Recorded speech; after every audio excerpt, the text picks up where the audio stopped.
খুবই সাধারণ এবং ঘরোয়া একটি রান্না, যেটা খাবারের প্রতি একঘেয়েমি কাটাবে। তাই আজ রান্না করব মিষ্টি কুমড়ো আর আলুর তরকারি।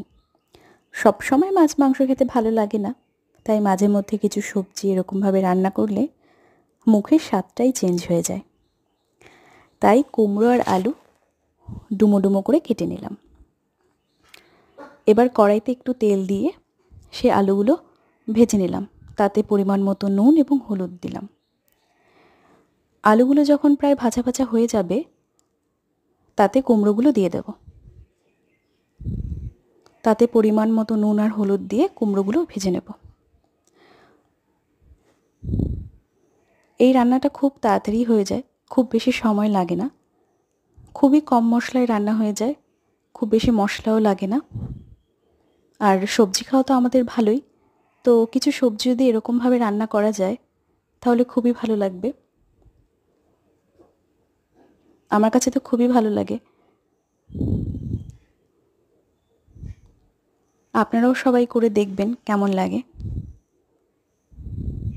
তো আলু আর কুমড়োগুলো ভেজে নিলাম, বেশ ভালো করেই ভাজবো।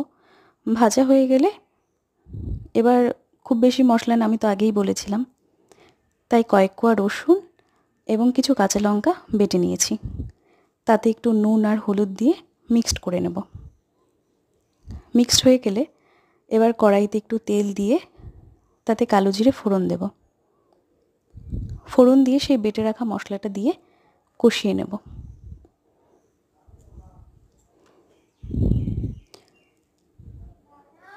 বেশ ভালোভাবে কষিয়ে নিয়ে তাতে সেই সবজিগুলো দিয়ে দেব। সবজিগুলো দিয়ে ভালোভাবে কষিয়ে নেব।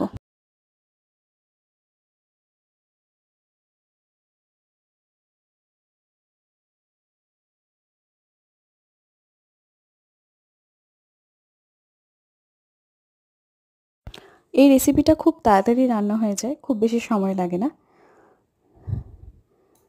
আলু আর কুমড়োটা যদি সেদ্ধ হয়ে যায় তাহলে নামিয়ে নেব। Thanks for watching.